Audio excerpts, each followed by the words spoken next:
Hustle culture tried to replace God, and the result? An entire generation of young professionals burning out at alarming rates. My day is 6 a.m. to noon, and I'm not crazy. You're crazy for thinking it takes 24 hours, just like some dude in a cave did 300 years ago. My second day starts at noon and goes till 6 p.m. That's day 2. And then the next day is 6 p.m. to midnight. What I've done now is I have changed and manipulated time. I now get 21 days a week. Stack that up over a month, I'm gonna kick your butt. My close circle has always been very, very small. I also feel like I grow really quickly because I don't hold on to things long. The moment something doesn't provide me value, I shed it. And one of the clearest examples of all this is filmmaker and YouTuber Matt D'Avella, the guy behind the Netflix blockbuster documentary called Minimalism, and a YouTube channel with over 1 million subscribers. And after years of grinding, Matt admitted the hustle left him with crippling anxiety and even thoughts of quitting YouTube altogether. Over the past 2 weeks, I've had pretty severe anxiety, pretty crippling anxiety. I have thought about quitting YouTube. You see, and that would make sense because that's the promise of hustle culture. Push harder, grind longer, sacrifice everything. And it works until it doesn't. And when hustle culture collapsed, a new response arose. Quiet quitting. Do the bare minimum, coast by, disengage, try and get the most amount of money from your boss for the least amount of value and work that you do. There's this concept of quiet quitting where people are coming to work and they're just doing the minimum, doing their hours, doing their job, and that's it. People thought it would bring relief, but instead, it created more apathy, more loss of purpose, and skyrocketing rates of anxiety and depression. And here's what's interesting. I actually confronted the minimalists, the very movement that Matt helped launch when I was on their podcast several years ago. The idea that minimalism itself had tried to become God and replace church. Strip away all your stuff, all your distractions, and you'll finally be fulfilled. It's just another false savior. So before we get deeper into this conversation, I first just wanted to stop and introduce myself, guys. My name is Ruslan, and this channel exists to encourage, empower, and inspire you to live a life that blesses God. Oftentimes, that looks like us engaging with some of the conversations that are happening with regards to hustle culture, quiet quitting, and the overall ethos of where career, apathy, despair, and ambition seem to be going in this country. So if you're new here, or if you're not new here, do me a favor, make sure you hit that subscribe button. We looked at the back-end analytics, and a huge percentage of you guys who watch this channel regularly, unfortunately, are not subscribed. And many of you have your notifications on, but YouTube won't send you the notification. So make sure those are on because there's been some weird things happening with the notification thing. All right, let's jump into the rest of this video. All right, so I have to first acknowledge a few areas that me and Matt definitely agree on. The first is in this part of his video, which he just released, Hustle Culture Lights You, Here's a Better Way. I'm going to highlight some things that I absolutely agree with him on, and then some things that I don't agree with him on that I think we're going to engage and try to unpack deeper. There's always another skill to pick up, always another project to tackle, another plate to keep spinning.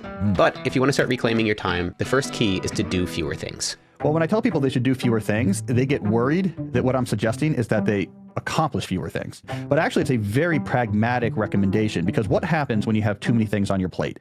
Well, each of these things that you've agreed to do brings with it administrative overhead. I mean, I have to send emails to people, I have to have meetings with people, I have to think about it. There's just overhead to tasks that you take on from small to large.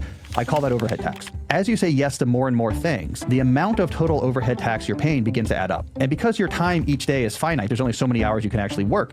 After a while, if your plate is sufficiently full, most of your day now becomes wrangling overhead tax. Okay, so first of all, I love that he highlighted Cal Newport there. I actually engage with Cal Newport's idea of deep work in my new book, Godly Ambition. So I think he absolutely nails it. Do fewer things. And as someone that people think do a lot of things, I actually don't do that many things. I just really focus on the things that generate the most amount of impact.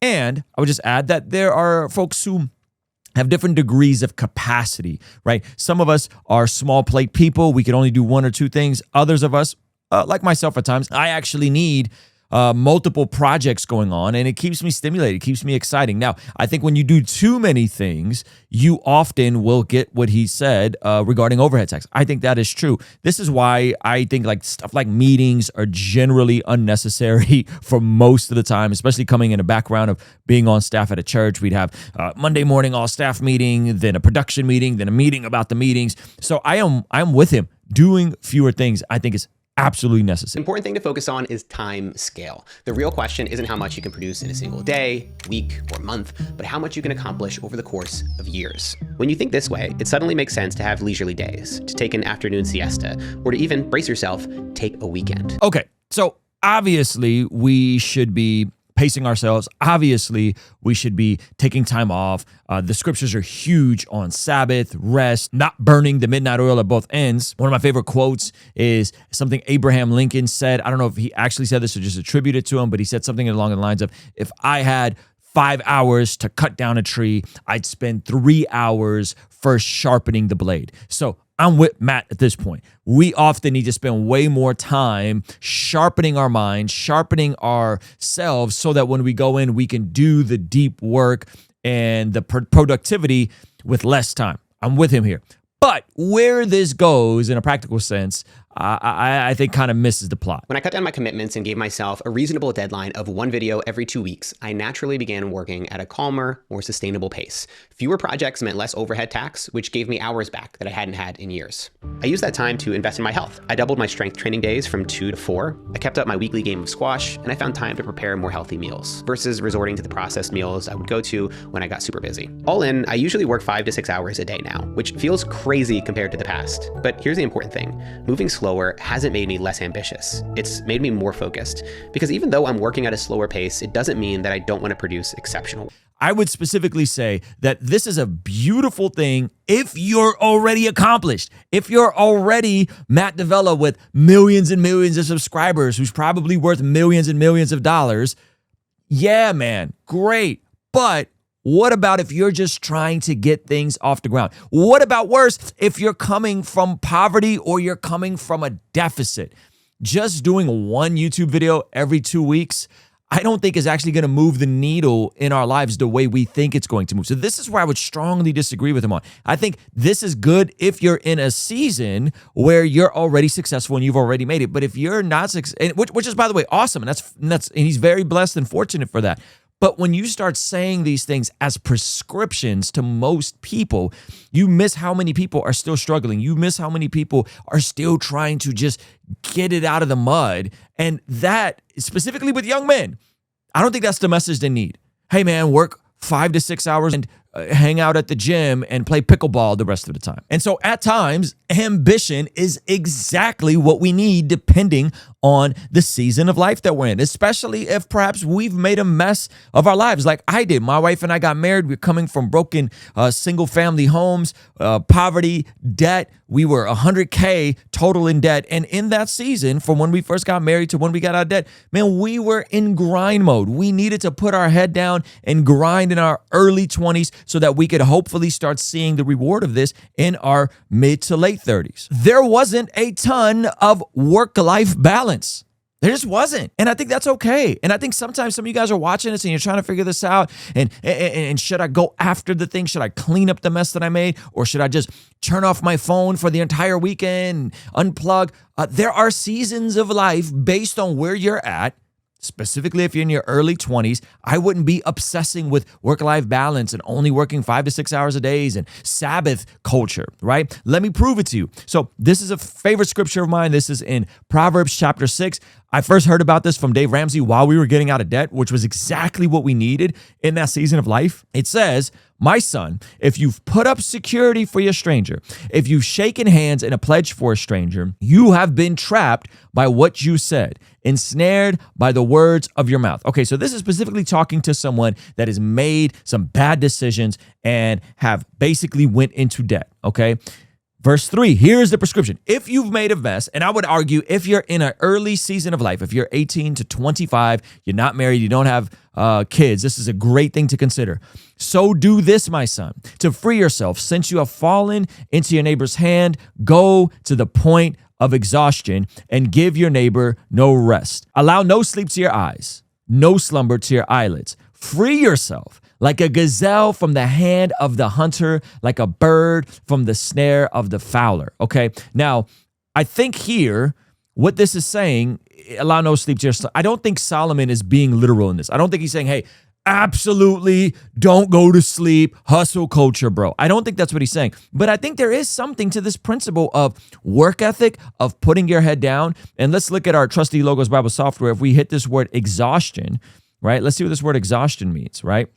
Rafas, right? It means to tread. It means to foul by stamping, to tread out, to work hard, to be humbled to the point of working your way out of whatever mess you have made. And by the way, Logos is giving all you guys a free 60-day trial. Friends of the channel, I used to have to use my buddy Daniel Golding's login for Logos before I could afford it. It used to be hundreds of thousands of dollars.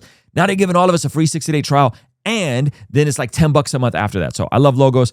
And so we could see how this word is used in other parts, and it says muddying, right? So this is a idea of working hard, muddying, going to the point of exhaustion, right? And so there are seasons of life where you got to put your head down and you got to work, man. And sometimes godly ambition actually pushes you to your limits, not because you're irresponsible or self-centered, but because you are faithful, because you understand that your life is not your own, your time is not your own, your family is not your own. There's a future version of you that is going to want a family someday and want kids someday, and that version of you is depending on the current version of you to make better decisions when it comes to the practical side of how you're building out your life. So whether you're a student, whether you're juggling a 9-to-5 and a side hustle, whether you're trying to just clean it up by working on things like TaskRabbit, your hard work in the season that you're in is not in vain. If you're a YouTuber, for example, earlier in your journey, you're not just going to do it like Matt by spending 5 hours a day on your YouTube stuff. You're probably going to have to go harder, work longer, initially get more reps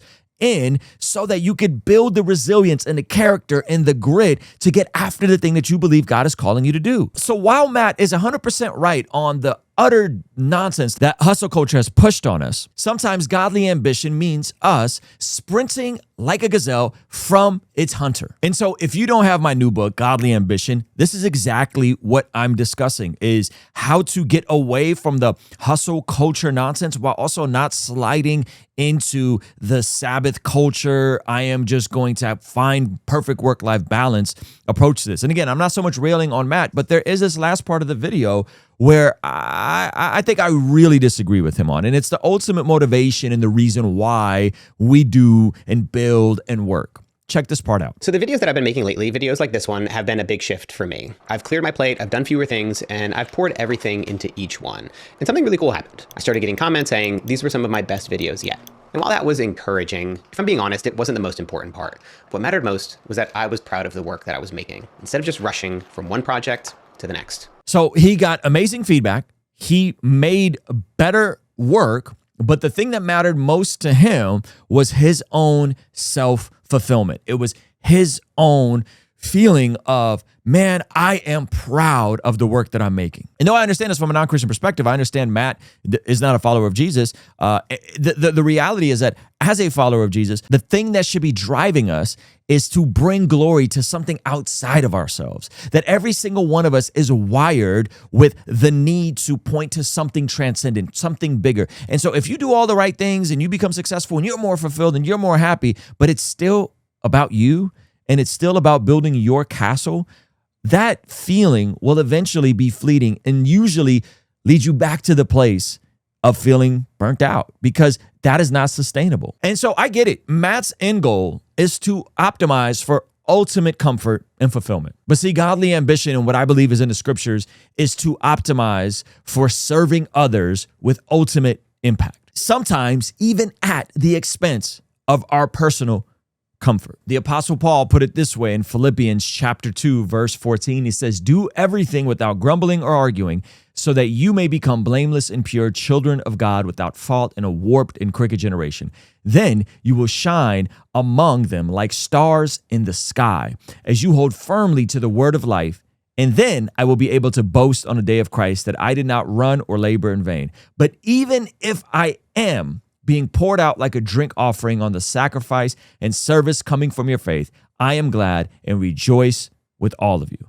So you too should be glad and rejoice with me. The Apostle Paul is saying, hey, even if I'm being poured out like a drink offering, at the end of the day, our work is not in vain. Paul's work was not in vain. So hopefully this encouraged you. And if you don't have my brand new book, Godly Ambition, I really recommend you get it. Some of the things that Matt says in this video, I 100% agree with. As I shared, I actually cite the same author that he interviewed with regards to deep work. But in my opinion, I think this is the actual antidote to hustle culture. In my opinion, I think sometimes being aware in the season that you're in and learning how to get after it without losing your soul and still being effective is what we should be doing as followers of Jesus. So pick up Godly Ambition. It's #1 on Amazon, inspirational spirituality. I don't know what that means, but I think that's pretty awesome. And I was actually going to delete this video in 72 hours, going deeper on some of the hustle culture insanity, but the community here told me not to. All right, check it out. Let me know what you think. Peace.